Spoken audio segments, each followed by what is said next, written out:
तेरा राम जी करेंगे बेड़ा पार रे, बेड़ा पार रे, बेड़ा पार।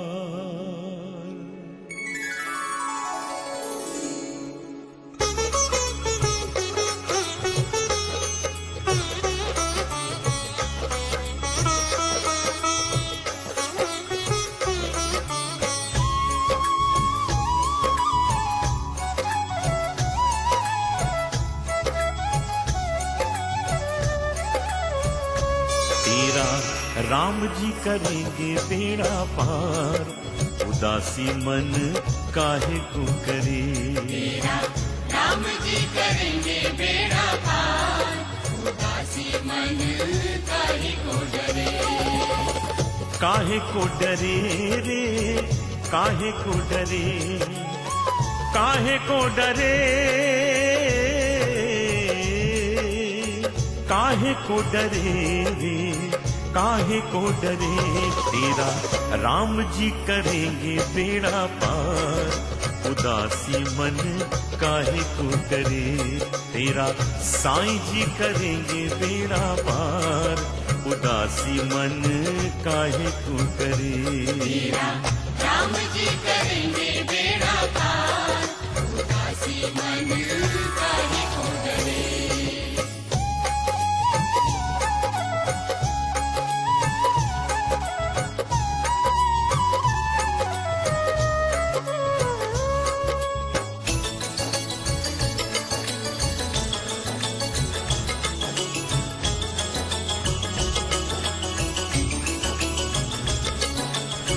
काबू में मझधार उसी के, हाथ में पतवार उसी के।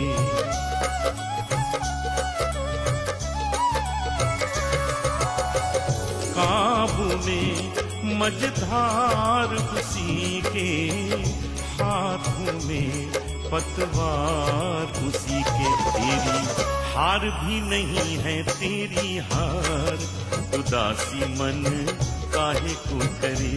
तेरा राम जी करेंगे बेड़ा पार, उदासी मन काहे को डरे। काहे को डरे रे, काहे को डरे, काहे को डरे, काहे को डरे रे, काहे को डरे। तेरा राम जी करेंगे बेड़ा पार, उदासी मन काहे को करे। तेरा साईं जी करेंगे बेड़ा पार, उदासी मन काहे को करे। तेरा राम जी करेंगे बेड़ा पार, उदासी मन काहे को डरे।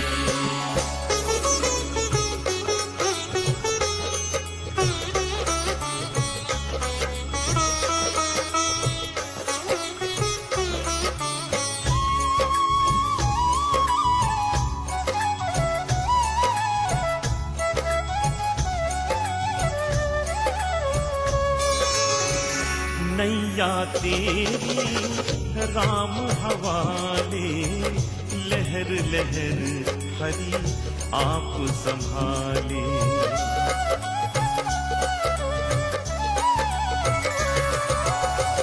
नैया तेरी राम हवाले, लहर लहर हरि आप संभाले। हरि आप ही उठावे तेरा भार, उदासी मन काहे को करे। तेरा राम जी करेंगे बेड़ा पार, उदासी मन काहे को डरे। काहे को डरे रे, काहे को डरे, काहे को डरे,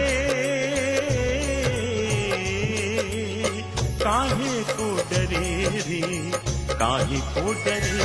तेरा राम जी करेंगे बेड़ा पार, उदासी मन काहे को करे।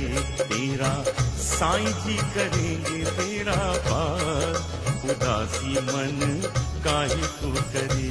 तेरा राम जी करेंगे बेड़ा पार, उदासी मन काहे को डरे।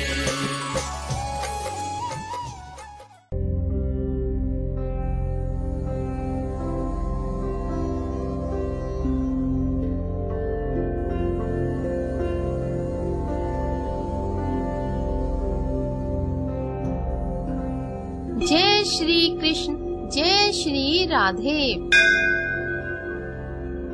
ठीक 8 बज चुके हैं और मैं आपके सामने उपस्थित हो चुकी हूँ आप सभी का पसंदीदा कार्यक्रम लेकर, जिसका नाम है सफर मंदिरों का।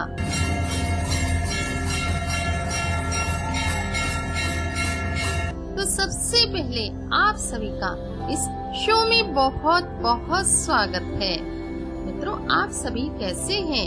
मुझे आशा है ईश्वर की कृपा से आप सभी मस्त होंगे। मित्रों, आपको इंतजार होगा कि कब 8 बजे और आपका पसंदीदा शो सफर मंदिरों का प्रारंभ हो जाए। तो अब आपका इंतजार खत्म हो चुका है। मित्रों, आपने 12 ज्योतिर्लिंग की संपूर्ण जानकारी प्राप्त की। मित्रों, आपको यह शो विभिन्न मंदिरों की संपूर्ण जानकारियाँ प्रदान करता है। साथ ही पूजा से संबंधित भी आप महत्वपूर्ण जानकारियाँ प्राप्त करते हैं। सत्य कथा तो होती ही है, साथ ही आपका पसंदीदा कार्यक्रम ज्ञान मंजरी प्रश्न उत्तरी भी होता है। आपको यह शो कैसा लग रहा है?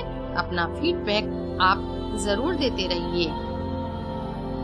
चलिए अब बिना देर किए हुए आज का शो प्रारंभ कर लेते हैं। ओम कृष्णाय वासुदेवाय देवकी नंदनाय च नंद गोप कुमाराय गोविंदाय नमो नमः, गोविंदाय नमो नमः। मित्रों, सप्तपुरियां हैं जिनके नाम हैं अवधपुरी, मायापुरी, मथुरापुरी, अवंतिका, काशी, कांची और द्वारिकापुरी। इन सप्तपुरियों को मोक्षदायिनी कहा जाता है। तो आज मैं आपके साथ इन पुरियों में से एक पुरी अवधपुरी अर्थात अयोध्या की चर्चा करूंगी। भगवान श्री राम की जन्म स्थली है अयोध्या। प्राचीन काल से ही अयोध्या सूर्यवंशी और रघुवंशी राजाओं की नगरी रही है। मर्यादा पुरुषोत्तम श्री राम अयोध्या में ही प्रकट हुए। अयोध्या जैसा कि नाम से ही प्रतीत होता है, अयोध्या, जहाँ कभी युद्ध न हुआ हो वही अयोध्या है। अथर्ववेद में भी अयोध्या का वर्णन आता है। यह 144 किलोमीटर लंबे और 36 किलोमीटर लंबे क्षेत्रफल में फैली हुई है। आप अयोध्या कैसे पहुंच सकते हैं? पहले इसकी जानकारी लेते हैं। अयोध्या पहुंचने के लिए विभिन्न राज्यों से ट्रेन चलती हैं। अगर अयोध्या तक ट्रेन नहीं है तो आप फैजाबाद पहुंचकर अयोध्या पहुंच सकते हैं। फैजाबाद से अयोध्या की दूरी 7 किलोमीटर की है। फैजाबाद से आपको ई रिक्शा या ऑटो मिल सकता है, या आपके पास एक विकल्प और है, आप मनकापुर स्टेशन पहुंचकर बस या लोकल ट्रेन से अयोध्या तक पहुंच सकते हैं। मनकापुर स्टेशन से अयोध्या की दूरी 35 किलोमीटर की है। अब यहाँ हवाई अड्डा भी जल्दी ही तैयार हो जाएगा, जिससे आप हवाई मार्ग से भी अयोध्या तक पहुंच सकते हैं। सबसे पहले श्रद्धालुजन सरयू के तट पर पहुंचते हैं। अयोध्या स्टेशन से सरयू की दूरी तकरीबन 2 किलोमीटर की है। यहाँ पर राजघाट, लक्ष्मण घाट, जानकी घाट, दशरथ घाट, अनेक घाट हैं, जहाँ आप स्नान करके भगवान श्री राम के दर्शन कर सकते हैं। यहाँ रामपेड़ी है, जहाँ अनेक घाट हैं। रामपेड़ी में सरयू से पंप के द्वारा जल डाला जाता है। यहाँ दीपावली पर सबसे ज्यादा दीप जलाए जाते हैं। सरयू में स्नान करने के बाद भक्त भक्तजन नागेश्वर नाथ मंदिर के दर्शन करते हैं। ऐसा कहा जाता है कि भगवान श्री राम के पुत्र कुश ने इस मंदिर की स्थापना की। ऐसा कहा जाता है कि सरयू में स्नान करते वक्त कुश का बाजूबंद नदी में बह गया, जो एक नाग कन्या को मिला और नाग कन्या को कुश से प्रेम हो गया। वह नाग कन्या शिव भक्त थी। तब इस मंदिर की स्थापना हुई। सरयू में स्नान करने के बाद भक्तजन हनुमानगढ़ी जाते हैं। सरयू से हनुमानगढ़ी की दूरी 3 किलोमीटर की है। हनुमानगढ़ी पहुंचने के लिए 76 सीढ़ियां चढ़नी पड़ती है। ऐसा कहा जाता है कि जब भगवान श्री राम लंका पर विजय करने के बाद अयोध्या लौटे, तब उन्होंने हनुमान जी को ठहरने के लिए यही स्थान दिया। सीढ़ियां चढ़ने के बाद आप यहाँ बाल हनुमान जी के दर्शन करेंगे, साथ ही अंजनी माता के भी दर्शन करेंगे। भगवान श्री राम ने हनुमान जी को कहा कि मेरे दर्शन से पहले भक्तजन तुम्हारे दर्शन करेंगे, तभी उसके बाद मेरे दर्शन करेंगे। जो सच्चे मन से हनुमान जी के यहाँ दर्शन करता है, हनुमान जी उसकी समस्त मनोकामनाओं को भी पूर्ण करते हैं। पास ही में है दशरथ भवन। यह अब मंदिर में परिवर्तित कर दिया गया है। यहाँ श्री राम जी, सीता जी, भरत, लक्ष्मण, शत्रुघ्न सबके आप यहाँ दर्शन कर सकते हैं। आगे भी आपसे यह चर्चा जारी रहेगी, पर यहाँ लेना होगा एक छोटा सा अंतराल। सुनते रहिए सफर मंदिरों का।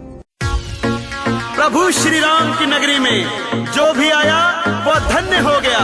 श्री राम की नगरी में ऐसा कोई नहीं बचा जो नहीं आया। आइए अयोध्या नगरी का बखान सुनिए। मैं भजन गायक गगनदीप सिंह।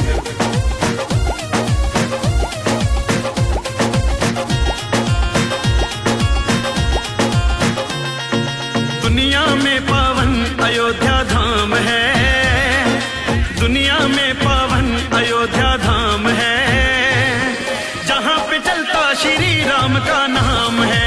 ओ दुनिया में पावन अयोध्या धाम है, जहाँ पे चलता श्री राम का नाम है। सरयू की धारा उत्तर में बहती है, सरयू की धारा उत्तर में बहती है, आते जाते भक्तों से वो कहती है, डुबकी लगाने से मिलता आराम है, जहाँ पे चलता श्री राम का नाम है।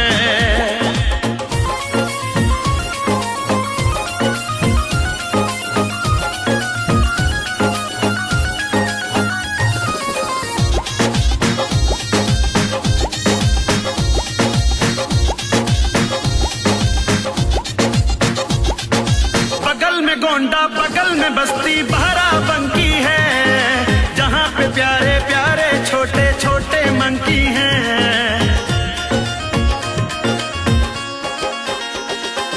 लड्डू चने खिलाने से ये खुश हो जाते हैं, साथ में चल के अवधपुरी की राह बताते हैं।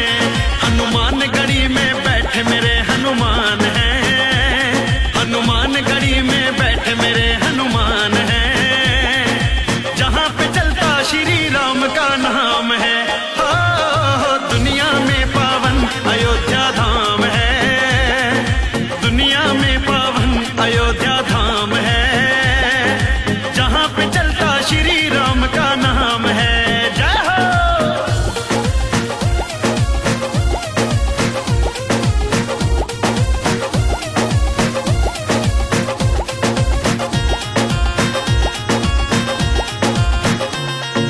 अवधपुरी की मिट्टी में जो कोई आएगा, मन मांगा फल श्री राम से लेकर जाएगा। हाँ हाँ हाँ हाँ, सीता रसोईया में जाके प्रसाद को पा लेना, साधु संत हो या सन्यासी भोग लगा लेना। गगन कबीर भी लेते राम का नाम है, गगन कबीर भी लेते राम का नाम है, जहाँ पे चलता श्री राम का नाम है। ओ दुनिया में पावन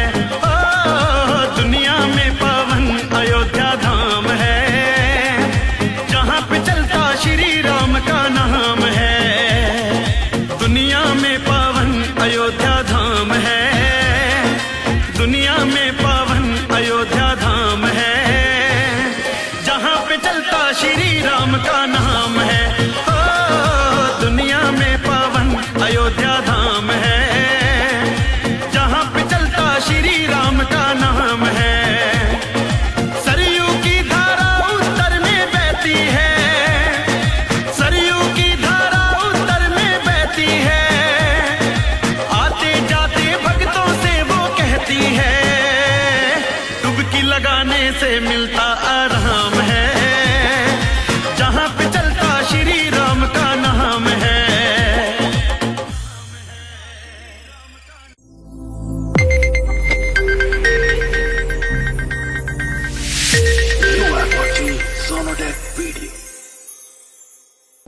फिर से एक बार आप सभी का इस शो में बहुत बहुत स्वागत है।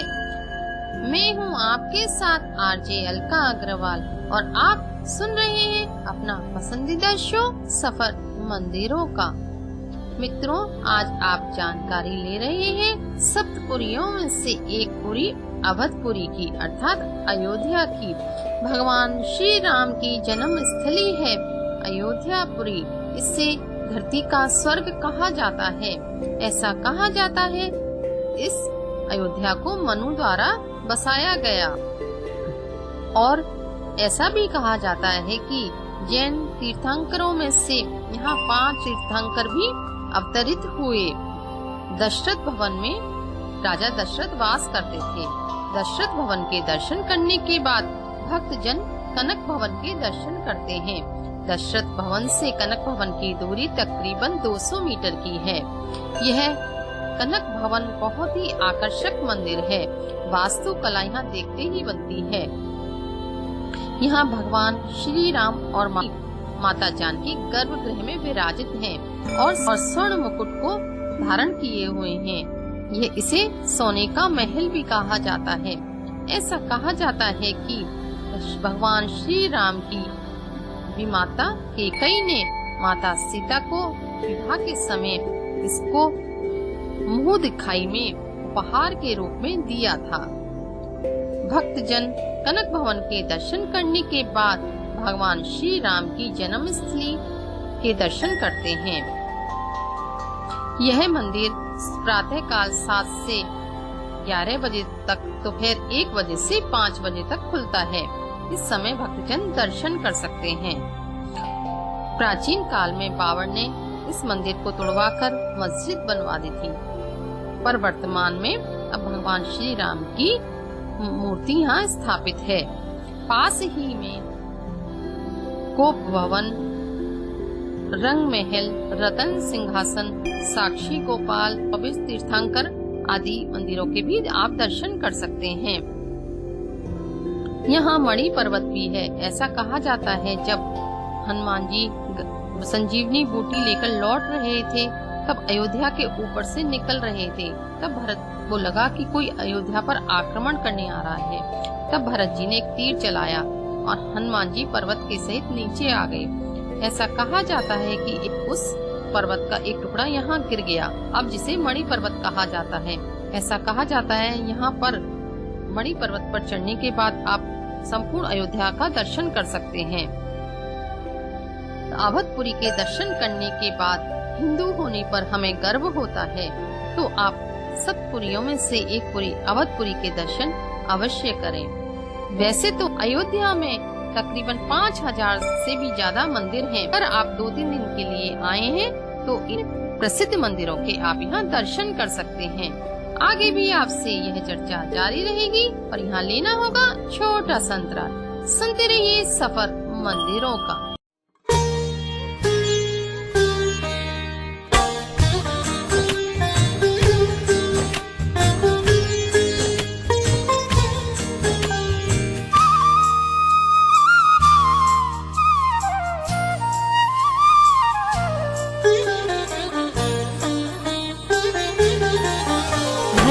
जगत कृपाला दीन दयाला कौसल्या हितकारी, हर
सुख परम अनूपा।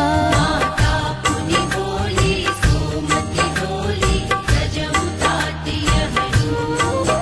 कीजे शिशु लीला अति प्रियशीला यह सुख परम अनूपा।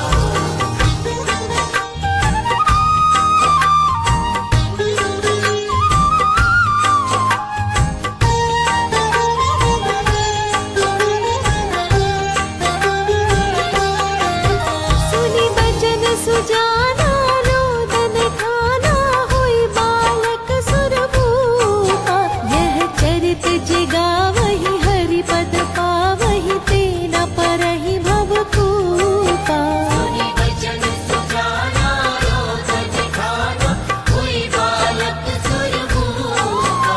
यह चरित जिगावहि हरि पद पावहि ते न परहि भवकूपा। भय प्रगट कृपाला दीन दयाला कौसल्या हितकारी।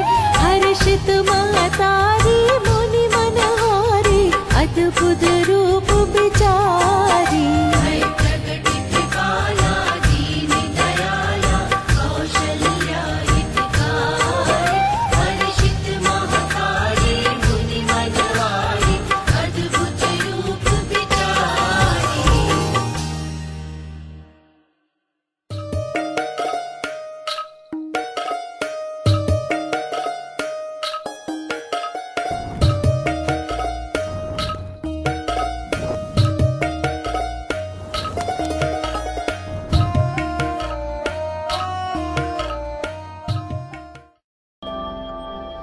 आप सभी का इस शो में बहुत बहुत स्वागत है, जो है सफर मंदिरों का।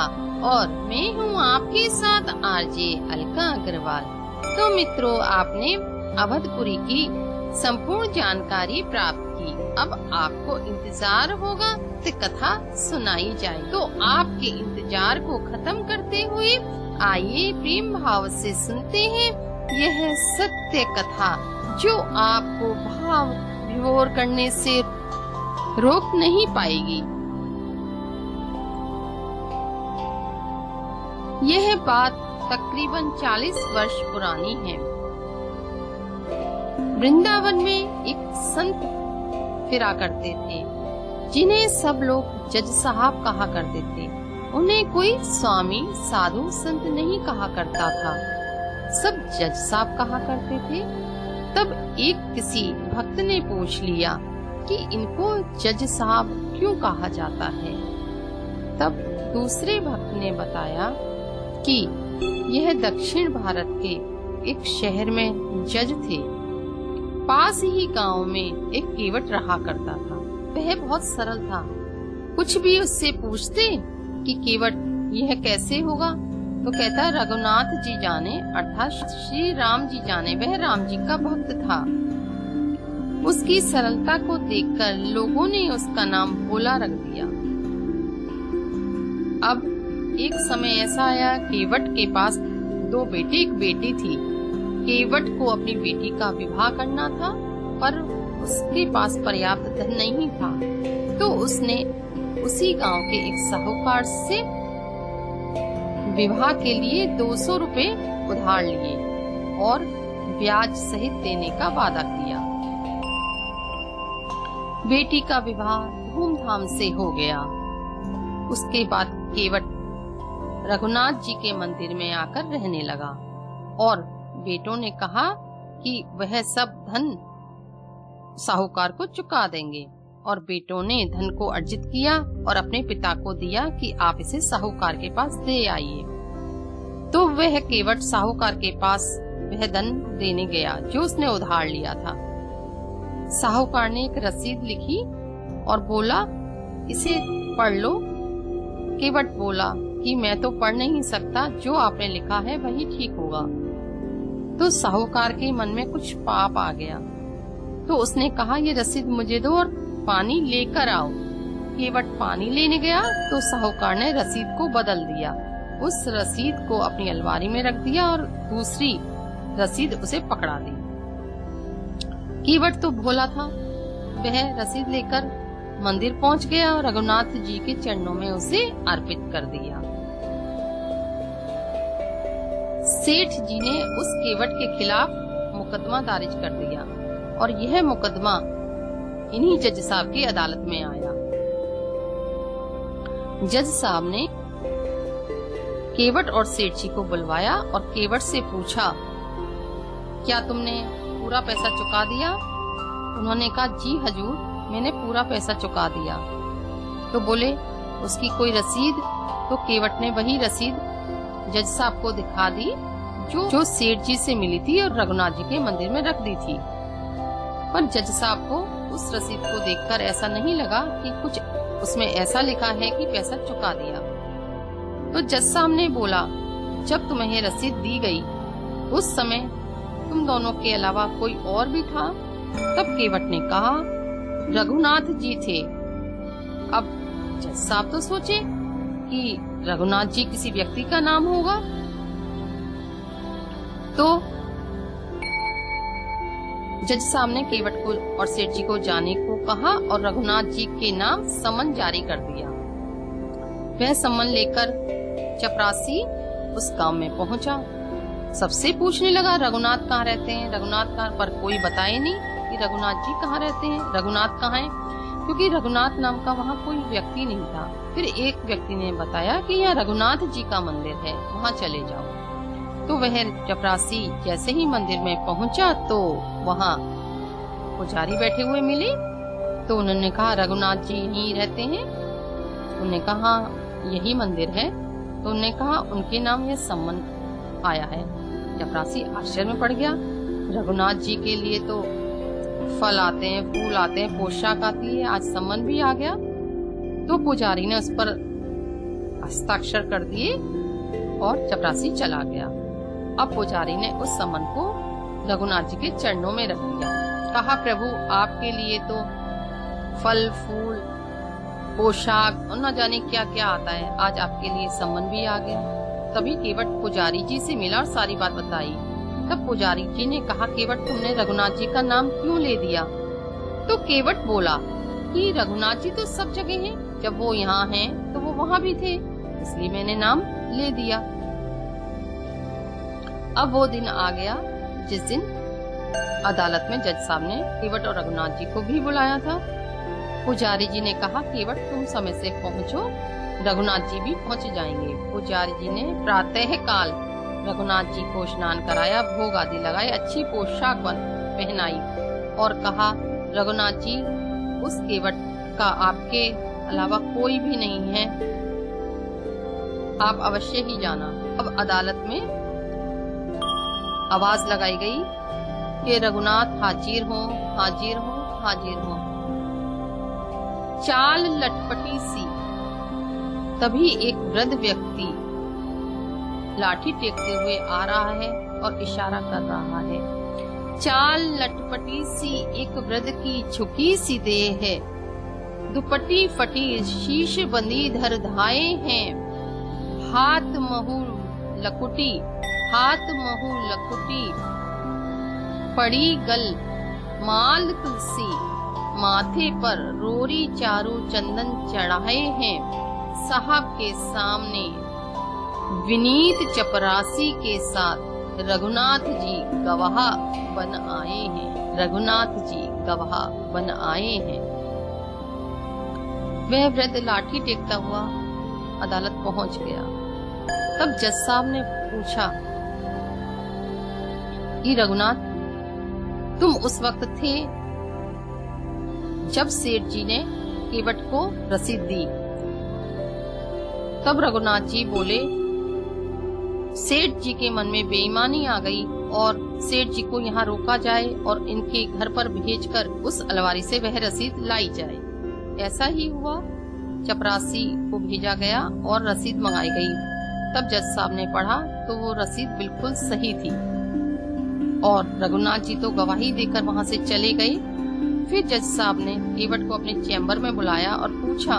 तब जज साहब ने पूछा, केवट, ये कहाँ रहते हैं? तब केवट ने कहा, जहाँ मैं रहता हूँ। तुम कहाँ रहते हो? जहाँ रघुनाथ जी रहते हैं। क्या तुम दोनों एक ही गांव के हो? जज साहब ने पूछा।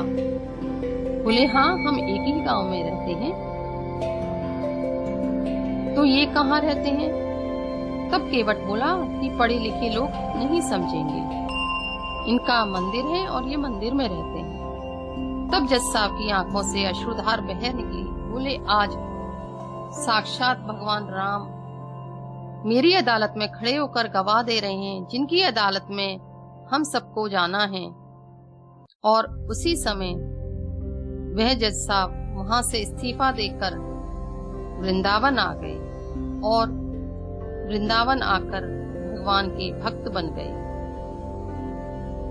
तो मित्रों, यह थी भाव विभोर कर देने वाली सत्य कथा। आशा है आपको यह कथा अवश्य ही पसंद आई होगी। तो मित्रों, अब वक्त हो चला है ज्ञान मंजरी प्रश्न उत्तरी का। पिछले शो में मैंने आपसे पूछा था भगवत गीता में कितने श्लोक हैं। इसका सही जवाब है भगवत गीता में 700 श्लोक हैं। इसका सही जवाब हमें दिया है हैदराबाद से श्री कमल नयन गुप्ता जी ने। तो गुप्ता जी, आपको सही जवाब देने के लिए बहुत बहुत बधाई। मित्रों, आज का ज्ञान मंजरी का प्रश्न है कि किन भगवान के 15 नेत्र हैं? वह कौन से भगवान हैं जिनके 15 नेत्र हैं? आपको इसका सही जवाब मेल पर देना है। इसके लिए मेरा मेल आईडी है alkaagarwal2126@gmail.com alkaagarwal2126@gmail.com। मित्रों, आप मुझे मेल पर भी सही जवाब दे सकते हैं। अब आपके लिए एक विकल्प और है, आप मुझे व्हाट्सएप करके भी सही जवाब दे सकते हैं। इस शो से संबंधित और भी कुछ आप पूछना चाहते हैं या पूजा से संबंधित आप कोई जानकारी चाहते हैं तो आप मुझे व्हाट्सएप नंबर पर वॉइस नोट सेंड करके पूछ सकते हैं।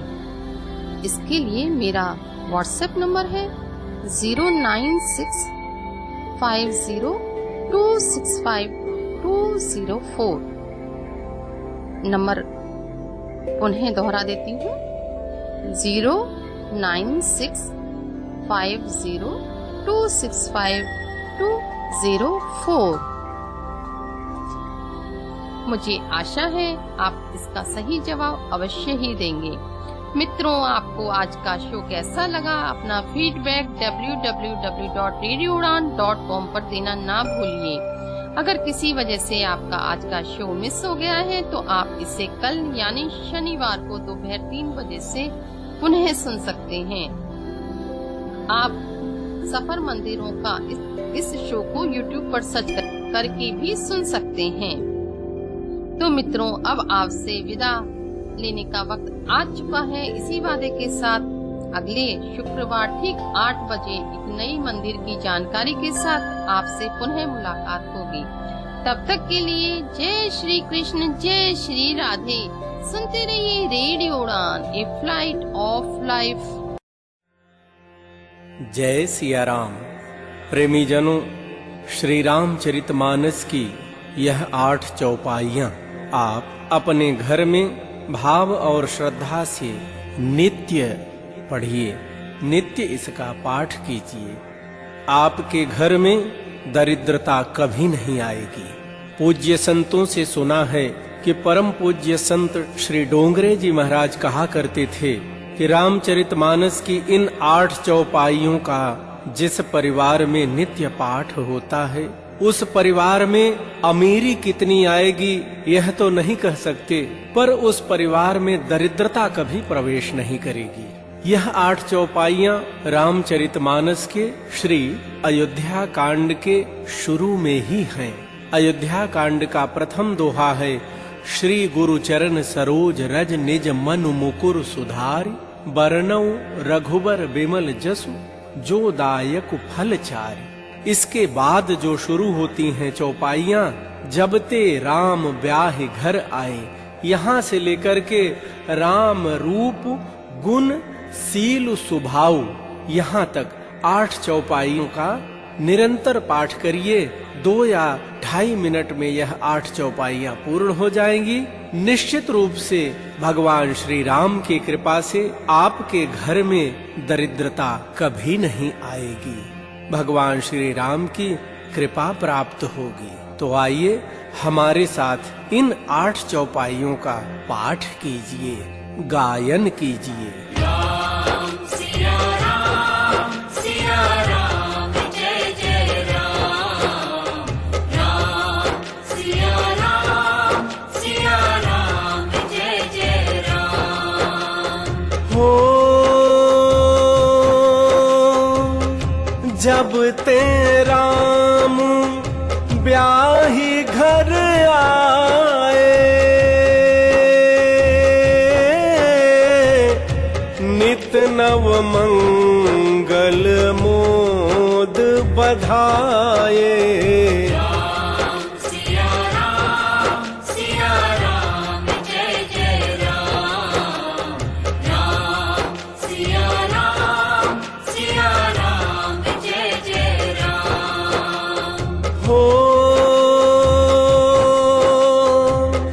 भुवन चारि 10 भूधर भारी, सुकृत मेघ बरषहि सुख बारी। सिया राम जय जय राम, राम सिया राम जय जय राम। प्रेमी जनों, जब से भगवान श्री राम जी विवाह करके श्री धाम अयोध्या जी पधारे हैं माँ जानकी के साथ, तब से नित्य नए मंगल हो रहे हैं और आनंद के पधावे बज रहे हैं। 14 लोक रूपी बड़े भारी पर्वतों पर पुण्य रूपी मेघ सुख रूपी जल की वृष्टि कर रहे हैं, वर्षा कर रहे हैं। हो रिद्धि सिद्धि संपत्ति नदी सुहाई, उमगी अवध अम्बुधि कहूँ आई। सिया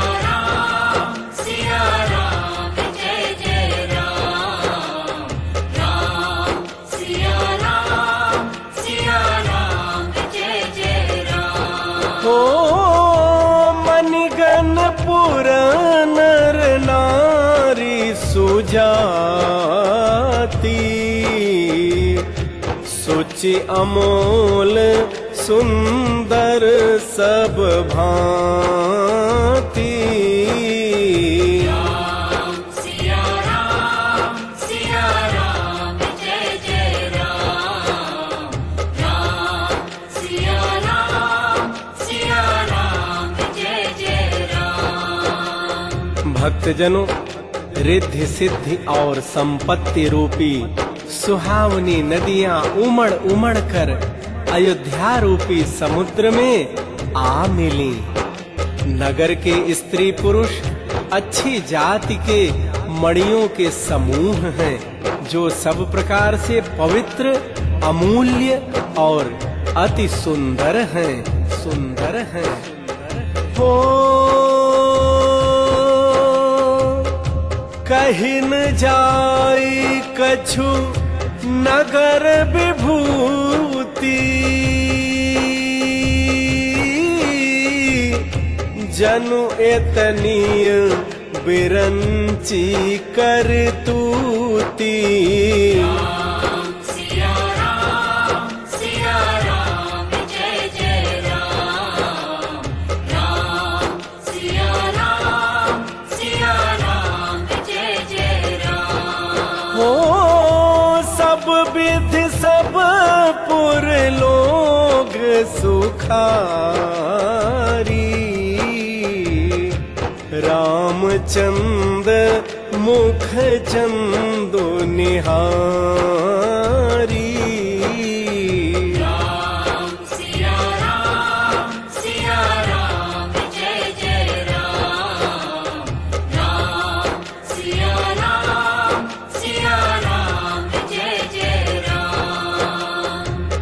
भक्तजनों, नगर का ऐश्वर्य कुछ कहा नहीं जाता।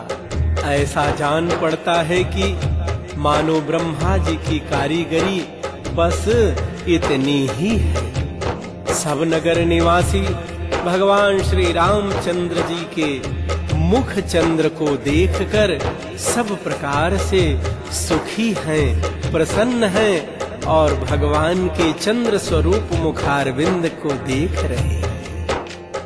हो मुदित मातु सब सखी सहेली, फलित बिलो की मनोरथ बेली।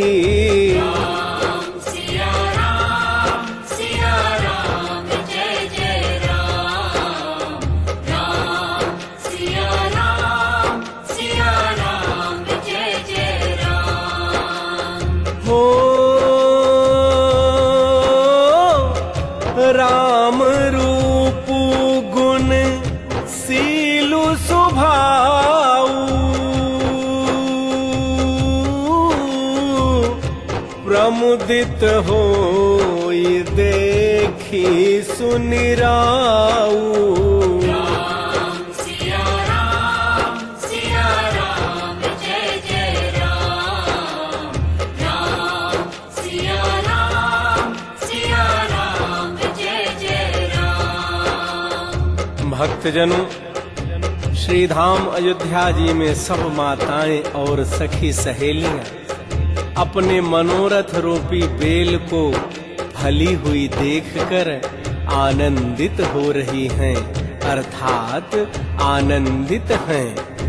भगवान श्री रामचंद्र जी के रूप, गुण, शील और स्वभाव को देख सुनकर चक्रवर्ती राजा दशरथ जी बहुत ही आनंदित होते हैं।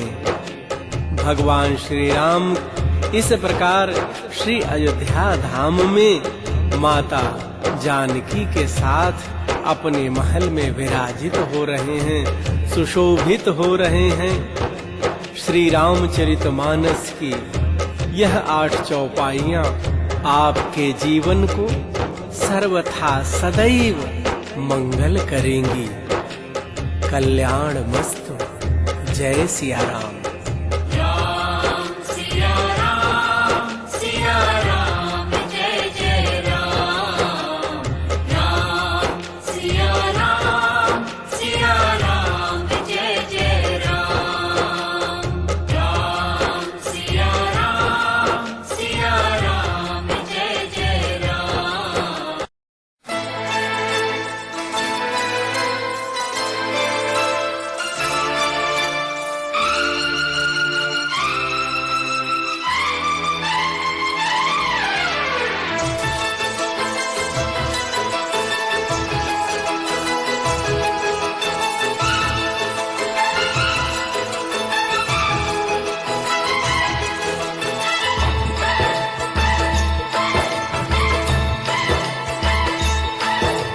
राम राम रट भैया तेरा मनवा जब घबराए रे, राम राम रट भैया तेरा मनवा जब घबराए रे, दुखों के सागर से वही नैया पार लगाए रे, दुखों के सागर से वही नैया पार लगाए रे।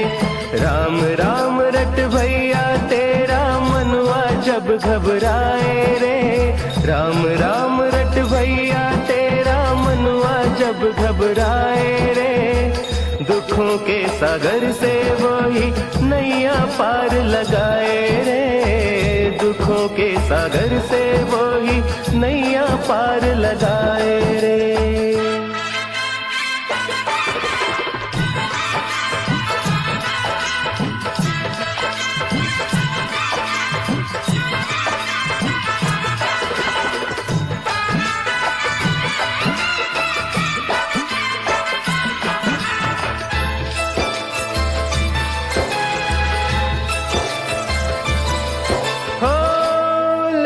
रहेगा बंदे माया के जाल में, राम को बसा ले मूर्ख अपने ख्याल में।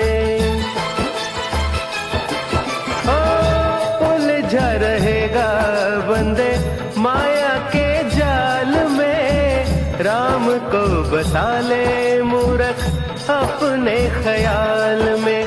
बिना राम सुमिरन के क्यों अपना जन्म गवाए रे, बिना राम सुमिरन के क्यों अपना जन्म गवाए रे। दुखों के सागर से वही नैया पार लगाए रे। राम राम रट भैया तेरा मनवा जब घबराए रे, दुखों के सागर से वही नैया पार लगाए रे।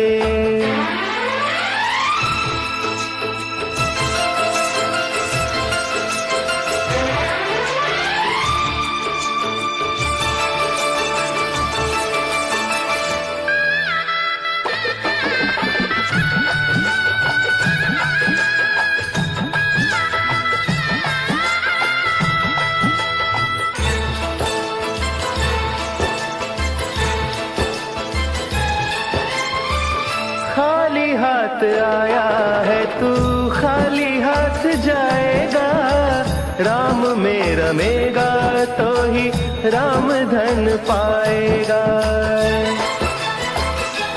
हो खाली हाथ आया है तू खाली हाथ जाएगा, राम में रमेगा तो ही राम धन पाएगा।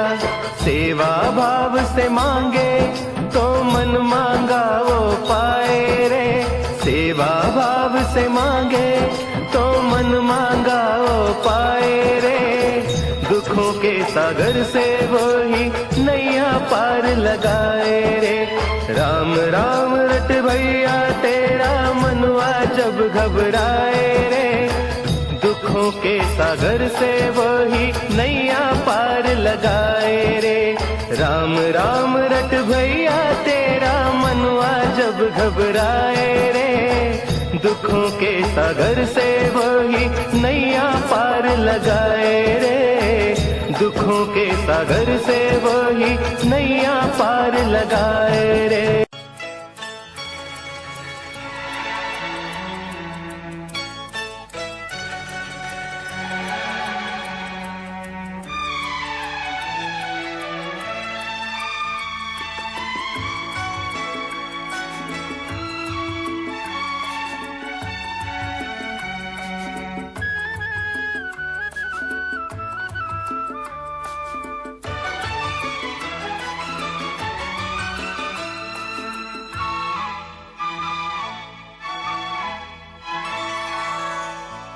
राम का नाम लो या शाम की पूजा कर लो, राम का नाम लो या शाम की पूजा कर लो। कोई अंतर नहीं दोनों में भरोसा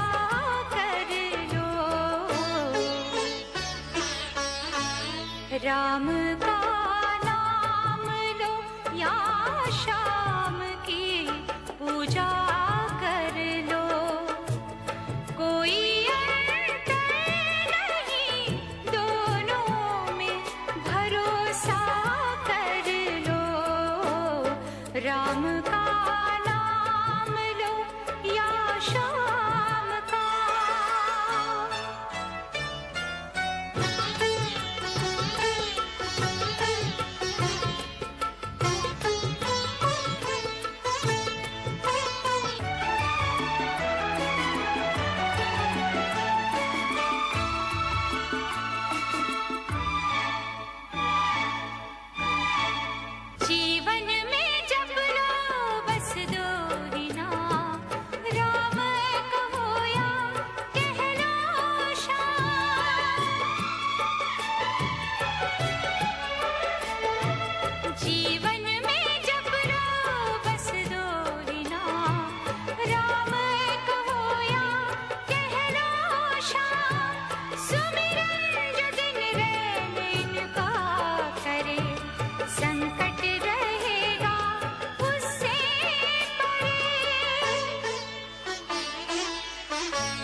राम का नाम लो या शाम का।